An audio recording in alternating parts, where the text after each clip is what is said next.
Hello, everybody. Welcome to the morning show. So happy to have you with us today. We're coming to you on Channel 9 and also on Port Media's YouTube channel. I'm Mary Jacobsen, your host, and I'm delighted to welcome my guest this morning. Professional educator Claudia Fox Tree is here. She's a descendant of the Arawak Nation, and she leads conversations unerasing Native American First Nations people. She gives voice to First Nation experiences past and present and asks allies and co-conspirators to come on the journey with her. Her presentations feature discussions on identity, culture, contributions, stereotypes, and historical inaccuracies, which will be the focus of our conversation today. Claudia has a master's degree in education, and she's a board member of the Massachusetts Center for Native American Awareness, as well as a participant in their Speakers Bureau. I'm happy to report that she's a return guest to the morning show, and she came last November and helped us unerase the Native American history of Thanksgiving. Today, in anticipation of the holiday known today to many as Indigenous Peoples Day, and in the past as Columbus Day, she'll talk to us about the true history of Columbus and why so many states have decided not to celebrate his extremely violent legacy and have shifted instead to mark Indigenous Peoples Day instead. Claudia, welcome and thank you so much for visiting us on the morning show. Happy to have you here. Tagwe, Ditunu, Pena Tiano, Yurumein Arawak, Dakadiri, Claudia Fox Tree, Dakadiri Pakinaru, Dakadiri Yuka Yutei, Guangia, Kwai Dakayaha.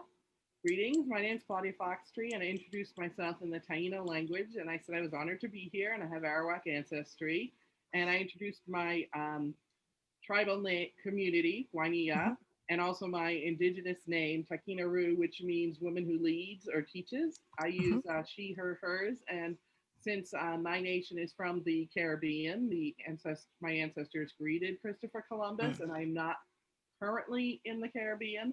I would like to acknowledge that I am on unceded territory of the Pennacook and Patuxet people, also known as Billerica, Massachusetts. Excellent. Thank you for that. Well, Claudia, let's explore the history, the real true history. Let's unerase the real true history of Columbus. And I'm happy to be a co-conspirator with you in that endeavor.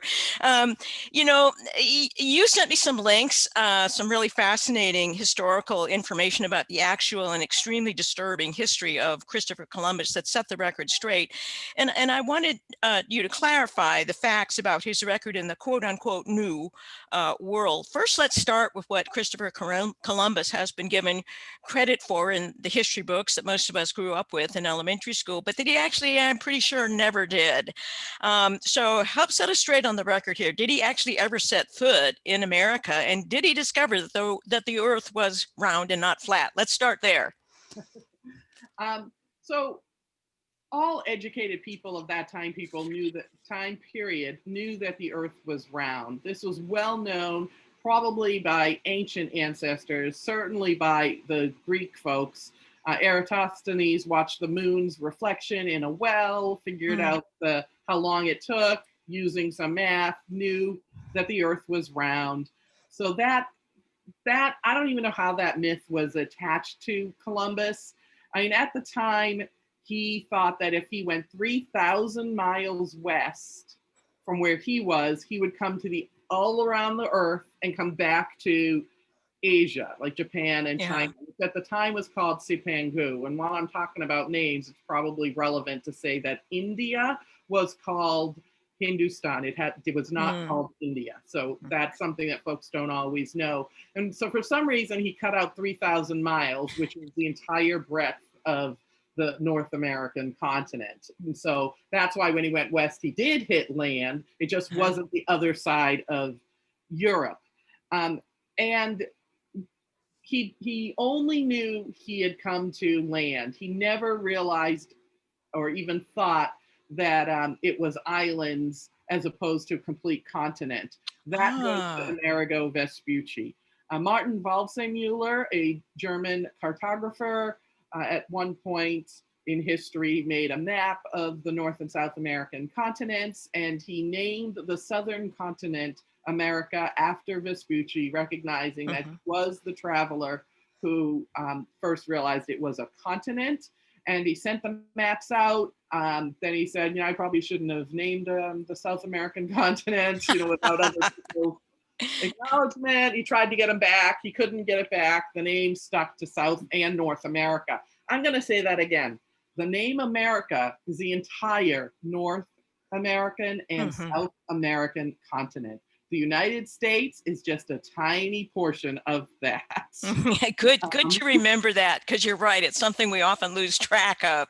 We tend to use United States and America synonymously. So that helps set the record straight on what he didn't do.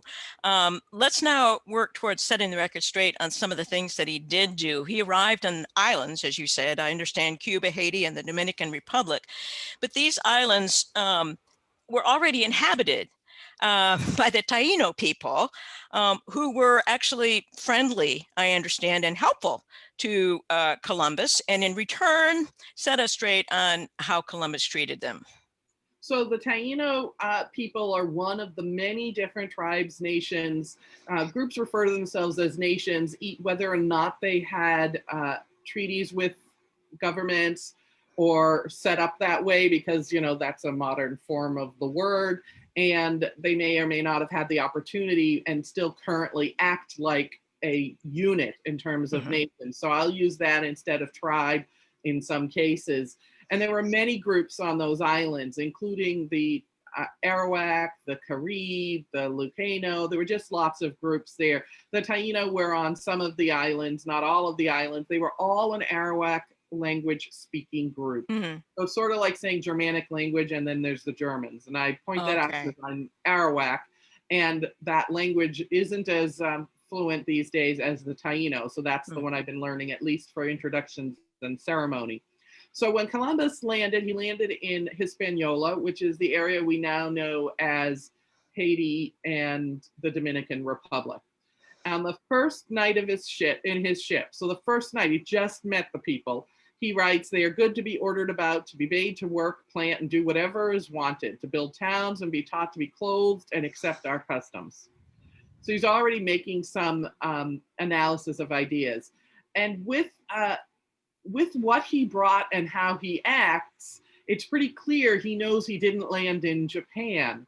But what's really interesting, and I'll leave this up to skeptics, nobody's proved it either way, he didn't come with huge riches. So if he was going to Japan, where there was an emperor and a civilization that he'd already heard about from the travels of Marco Polo, he would have come with things to offer as gifts, and he didn't do that, which leads some historians to speculate that he actually knew he wasn't going to Asia or to riches. He didn't know where he was going particularly, but there were maps and there were people who recorded having traveled on the ocean and met other dark-skinned people, let's say.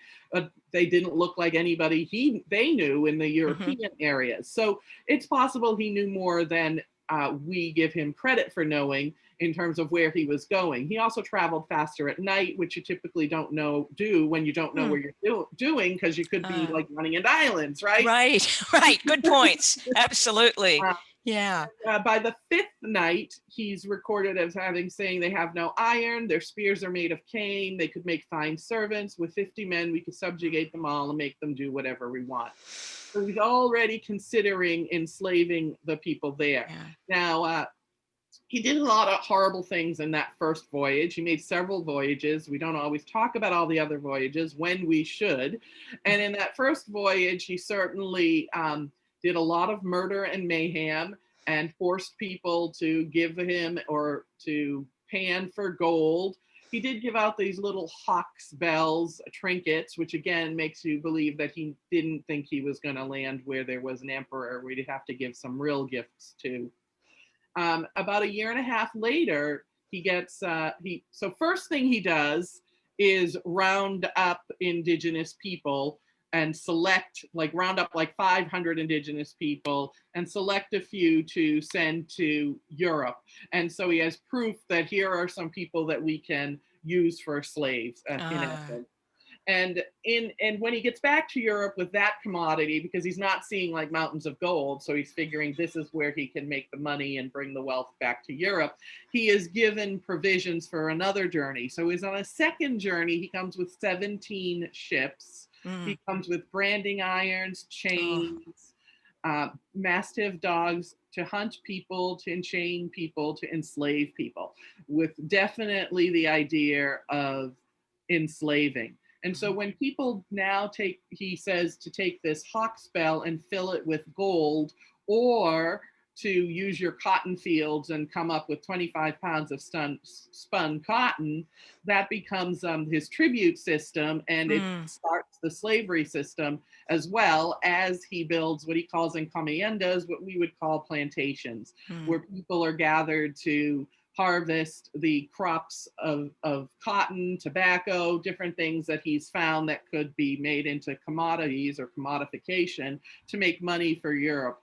Mhm. And as he is doing this, if people don't follow the rules, he sets out on killing sprees. This is him personally, as well as ordering his soldiers, which include burning at the stake, burning in groups of 13 if you won't Mm. become Christian, cutting off body parts if you steal, many, many ways that this has, he institutes these follow-up rules to, if you don't bring him the proper amount of tribute, if you supposedly steal, which means take your own food from the gardens that you are making for him, etc., etc. Mhm.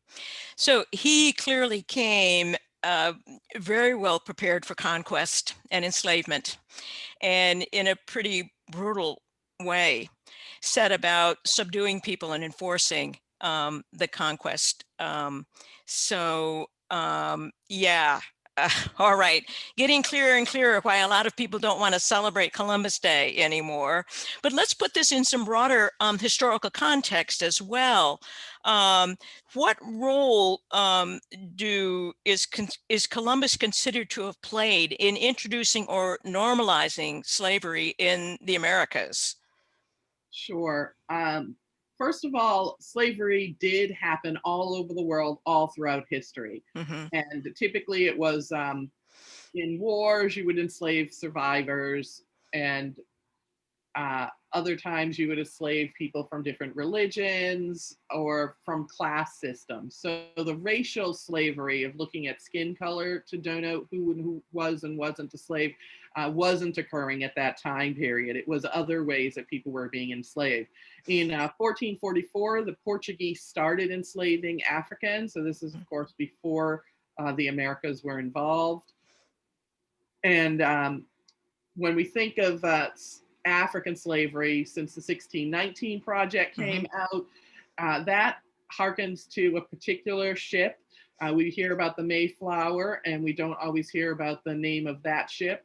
And the name of it was White Tiger.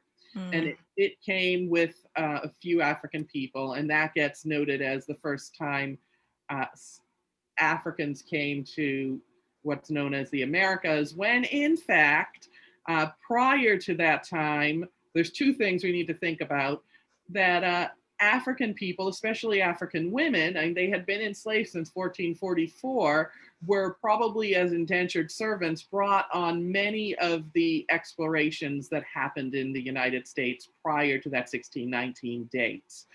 And so there were already Black folks that were indentured servants, even free Black folks Mm. that were in the United States, or there wasn't, so that's the second thing. It wasn't Right. the United States yet. So in Right. the country and in the land prior to that 1619 date. And it wasn't America, right? That isn't Yeah. until the Declaration of Right. Independence. And so when we say came to America, it has to be with the understanding of what would become, or what is now known Yeah. as America, because that Yeah. didn't exist. And in fact, the slavery did exist prior to that in the Caribbean. And again, the boundaries weren't the same way. So we have to think of that all as this new world, or this new continent to the rest of the world, Hmm. which is a better way to say it than new world, right? New Yeah. continent that's found. So the people were already being enslaved, and indigenous people, even while African people were being, so indigenous people were put in to work with Columbus. and didn't really survive well. Died in droves or escaped into the mountains or committed suicide. And so he didn't have a free workforce. Mm-hmm. And they didn't want to pay anybody. So that's why they used the system of slavery and started going to Africa, because the system had already existed. They were already Yeah. doing it, and started bringing African people to the Mm-hmm. Caribbean. And a lot of what we know as the United States will say, well, we stopped importing slaves and we didn't do this slavery thing. And in fact, it may be that the United States in some parts did not get people directly from Africa. They did get them directly from the Caribbean.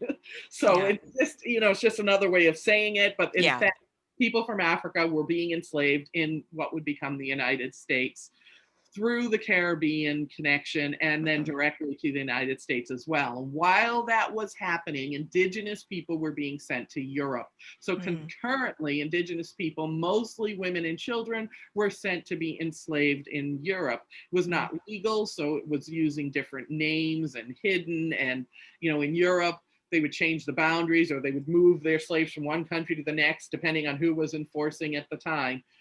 So this is all in The Other Slavery, which is a great book to read to hear more about the Indigenous slavery happening concurrently, as well as Indigenous slavery all over the United States, including for over 350 years in the silver mines. And the silver became the pesos, which made Spain wealthy. I'm not sure I hit upon everything, but there's some of it. Well, what you did hit upon is jaw-dropping by itself, and thank you for unerasing a very busy slave trade that, predated Columbus, that he clearly in a very brutal way participated in, and that was a back and forth trade between Europe, what became the United States or the Americas, and Africa, and just kind of like a rampant dehumanization and exploitation of people for economic gains. So thank you for that. It's an extraordinary, what's extraordinary is that it's taken so long for this history to be more broadly known, Claudia. So it's a pivotal work that you're doing to unerase this history, and I really appreciate it. I'm curious to find out what happened to Columbus when he went back to Spain. What he was So Bartolome de las Casas was on his voyage and recorded everything that was going on. So we have a pretty good, accurate firsthand account. And through he originally was all for what was happening, but quickly saw it was not regular slavery. I know what you. Yeah, extra brutal slavery. There you go. Yeah.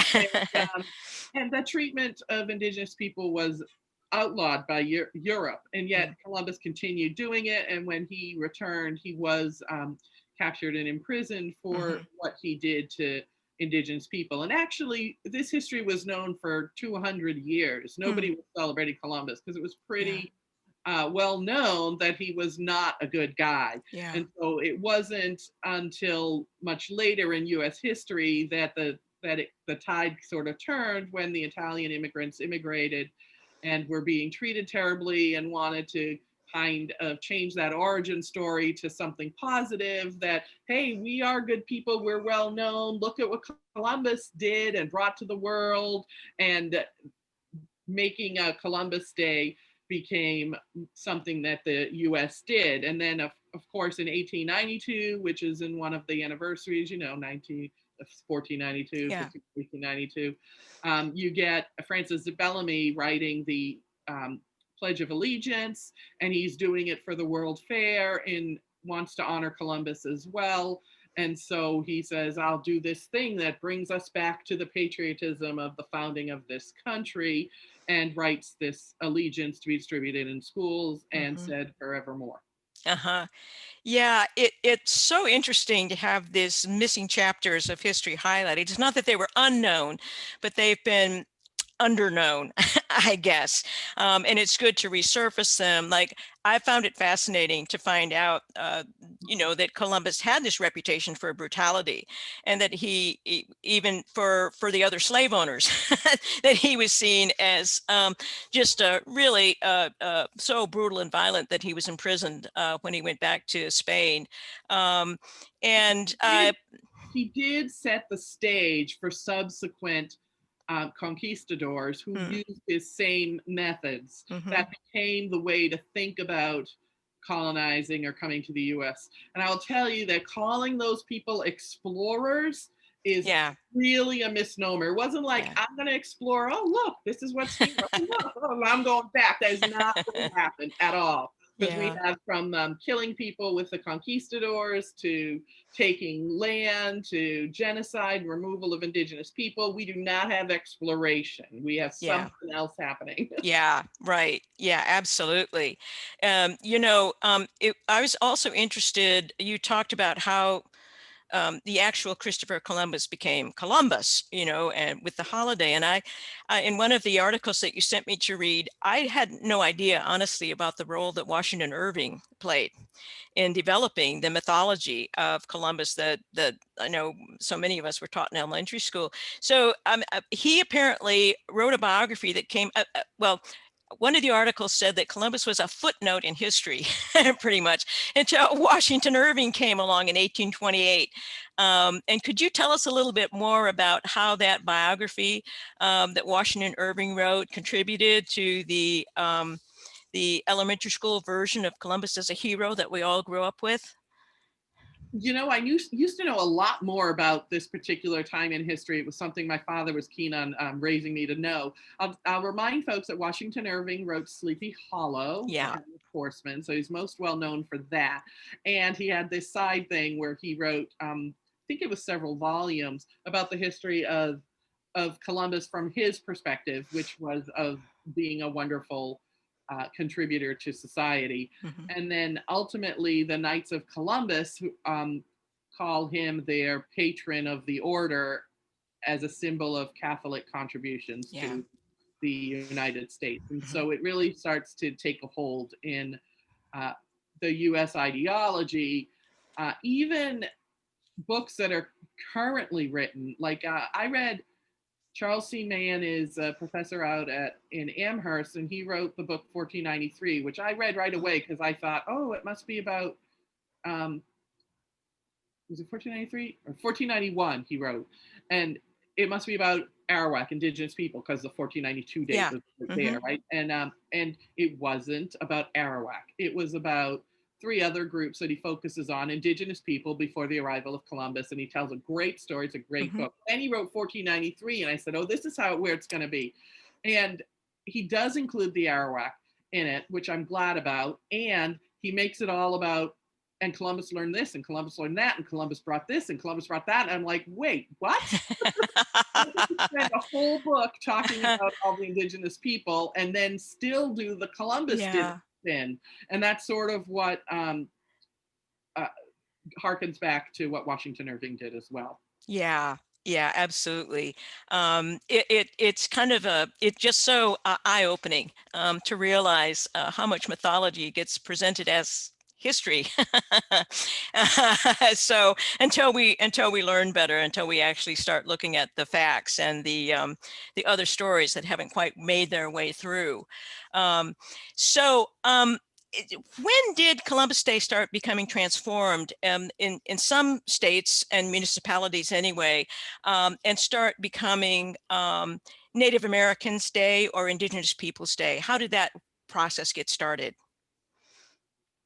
Well, in 1992, when it was the 500-year anniversary, that was really a transformative time for uh, places that were forward thinking, like Berkeley, California, who was the first place where Indigenous Peoples Day became the norm. It also transformed for Indigenous people because the publishing houses were now publishing books about Indigenous history and Indigenous experience and by Indigenous people. So up until that point, and I was already out of college at that point, I hadn't even seen a lot of books by, Hmm. there were a few authors, but there wasn't a lot. There was a big glut in the media at that time. And so more people were educated about the history and missing history of Indigenous people. And up until this point, we only have 13 states that don't celebrate Columbus Day. Um, or let me be more specific, 13 states now honor Indigenous Peoples Yeah. Day. It is an Indigenous People Day / it's just Indigenous Peoples Day. There are other states that have their own thing, like South Dakota celebrates Native American Day, and Oklahoma has Native American Day and several tribal groups from that area day. But the idea of not making it about Columbus, and why not have that first contact be about the gifts, achievements, and contributions of Indigenous people, which makes a lot more sense Yeah. in a calendar that has no other day that does that. Yeah, absolutely. Absolutely. Um, and here in Massachusetts, how are things standing currently? I think there was a bill that was somehow There's an never. entire Indigenous agenda in our House, in the committee. And so from committee, it goes to the floor for a vote, which is, it's actually gotten farther than it has in other years. All of these bills, one of them is to make Massachusetts an Indigenous Peoples Day state. Another is to eliminate all mascots in school. Another one is to look at the K-12 curriculum. I mean, there's some other things. There's a whole Indigenous agenda, but those are the main ones. And the ways that people can be allies is calling their representatives, Congress people, making communities aware of it, and changing the name at community levels. Because in fact, we think that it's always by states that overturn it, but Berkeley, California is not a state, Right. right? It's just, and Harvard University was the last Ivy League to make the transition, but colleges have made the transitions, towns have made it, school systems has, and that has always been the case for things that change. Even slavery did not change because states decided on it one by one. We think it's that's how we're taught, but that's not how it happened. It happened by town, by county, by people saying, you can't run for public office here if you own slaves. And so you either get out of town or get rid of your slaves. And then eventually you get a critical mass of towns, and that turns the state. So start where you are, and you can make an impact that will ripple outward. So excellent. Good to know. You know, one of the things you also sent me some fascinating materials on was what's called the Doctrine of Discovery. And I wanted you to talk some about that because I think it's so important and so interesting. We're so used to using the language of discovery in quote marks here in regards to Columbus or the European quote marks again, explorers, as you were saying, that it easily masks the fact that there were already many, many, many First Nations people living in the Americas. They weren't vacant lots by any means. And this brings us to the doctrine of discovery, by which Europeans created legal theories that magically transformed theft of indigenous lands into a legal entitlement to already occupied land. So I was hoping that you could tell us some more, Claudia, about the doctrine of discovery and how it impacted the way that Europeans behaved and viewed their incursions into and dominations of and sometimes extinctions of indigenous peoples. Yes, and I'll start with the fact that there are other ways to interact. You can, even Europeans had interacted with groups in other parts of Europe or Africa or Asia, and you can interact by trade, intermarriage, medical and healthcare. I mean, there are other ways to interact than outright genocide and taking of land. Yeah. And so this is an ideology that came to the United States along with those conquistadors originally and colonizers after that. Some of it goes back to the papal bulls, which were issued by the Pope, and it gave Christian explorers the right to claim the land they discovered. And the basic law of Doctrine of Discovery is rooted in that, which basically says discovery trumps occupancy. So if you found it first, you owned it. And the people who were there, they got occupancy, but they didn't claim it. And even Meriwether Lewis from Lewis and Clark tromped around the trails using a branding iron and putting his name on trees, because literally the way how did you show other European, of course, not indigenous people, that you owned that territory? Well, you named it, you branded it, and you set up your own occupancy. So you set up a fort on a river, because those rivers became the lines for the occupancies, right? Because not like the ground had lines. So the rivers Right. became the dividers. Right. And so it granted, basically without a war, acted like we won and we've conquered, so we own. Yeah. Yeah. It's just kind of a stunning rationalization. I was amazed to read about Meriwether Lewis bringing his own branding iron, just marking everything in nature. It belongs to me because I put my mark on it. And then you have a whole, in the Doctrine of Discovery, a whole legal rationalization that transforms it from being, I just stole your territory, to I'm entitled to it because my law says that you have no rights. You might be living here, but you have no sovereign rights over this territory because my law just declared that you don't. And I love how you bring in the sovereign rights, because that is the piece that persists up to this day. So while this is 528 years old for the papal bulls, and since I forget the year, maybe 1823, the Doctrine of Discovery comes up, I think that is it, in Johnson versus McIntosh. Do tribes have ownership over their land? So since then, it comes up in the legal precedent, and it is still used up till this day. And as we know, the Supreme Court goes on previous precedent, and so these kind of unfair initial laws continue. Yeah. So in 2014, when two 9,000-year-old skeletons are found underneath a college campus provost's house, the school wants to keep them to do their research on them and say, no, they're not indigenous. Well, the indigenous people are like, NAGPRA, Native American Heritage Protection Act, says we get those bones back. And in fact, they did get them back. They were able to keep the bones, and the university, lost to science. We can't do the DNA, etc. But the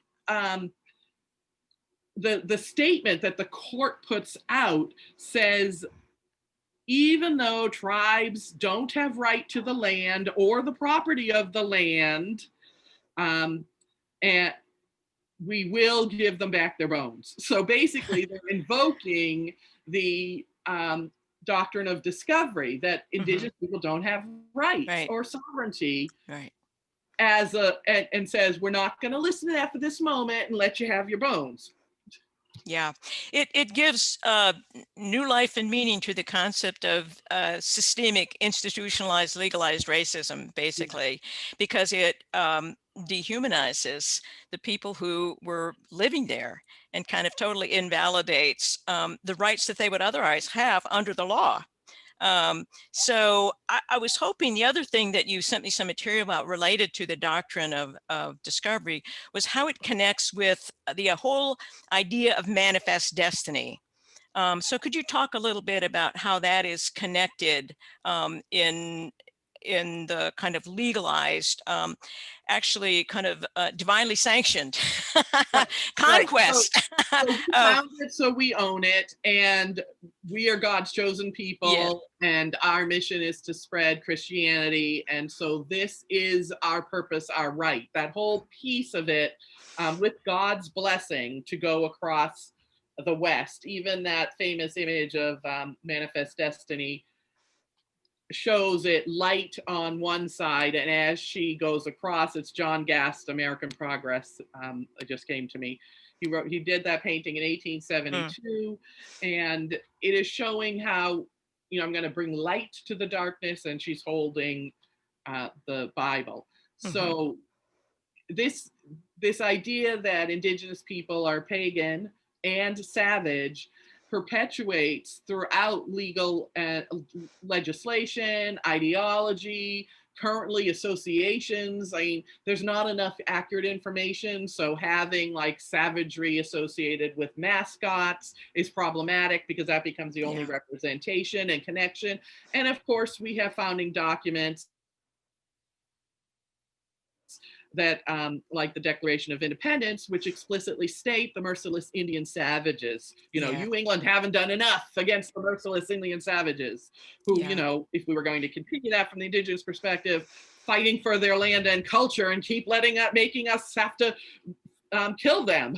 Right. Yeah, I know. There's sometimes the irony is just painful. It makes your head hurt.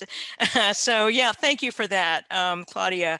I believe that there is a rally coming up on October 10th. Could you tell us about I think it's called the Sinking Columbus Rally that will be held in downtown Boston? Could you tell us So, about that? UNAIN, United National, I can't remember, American Indians of Sorry. New England. They're the political arm in this area. And they have, once the legislation moved to where it did by the initial folks who presented it, it was turned over to them and they are following up with it.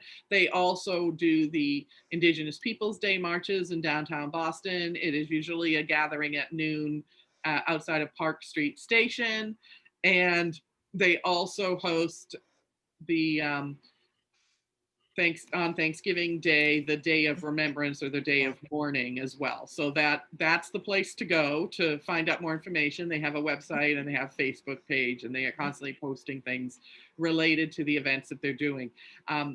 They haven't done a march every single year, so this is a year that they're doing it. And I find it fascinating because years that I've attended, it closes down Park Street, the center of Boston, and it doesn't even make the news or a Oh. news report. So, that that is surprising in some ways and perhaps not in others. But anyway, October 10th, everybody. And I believe Sinking Columbus refers to the fact that I think the Columbus Waterfront Park, and the statue of Columbus got beheaded. And I think the goal here is let's just take the whole statue. yeah, I have to tell And you that the last time I went, which was a couple years ago, we yeah. had something funny happen, and the statue was there, and the police escorted us all around the city, and we end up there and have some speeches, and the police are there because they don't want any problems. They don't want paint or anything put on. This was when the Right. statue was still whole, and so they have like police tape around it, and the police tape says crime scene. And we all arrived there laughing our heads off. And they tried to take it down and put up another kind of tape around it. It was pretty funny. Yeah, that's a good story. Yeah. Claudia, thank you so much for taking the time to come unerase some really important aspects of our history on the morning show. I really appreciate it. So thank you. It's been wonderful and illuminating. Thanks so much. And you'll have to come back and unerase some more Native American history next year. Thank you very much. You take care now. Have a wonderful day. Well, thanks for watching, everyone. I hope you'll join us next Thursday on the morning show when my guest will be Professor of Political Science at the University of Miami, Joseph Usinki. He studies public opinion and mass media with a focus on conspiracy theories, misinformation, and disinformation. And he'll talk about the reasons why so many people adhere to conspiracy theories, including the one you've been hearing a lot about, QAnon, and many others. So be sure and join us next Thursday at 9 a.m. for the morning show. Thanks, everybody. Bye now. Take good care. Thanks for having me. My pleasure. Bye, Claudia. Bye-bye.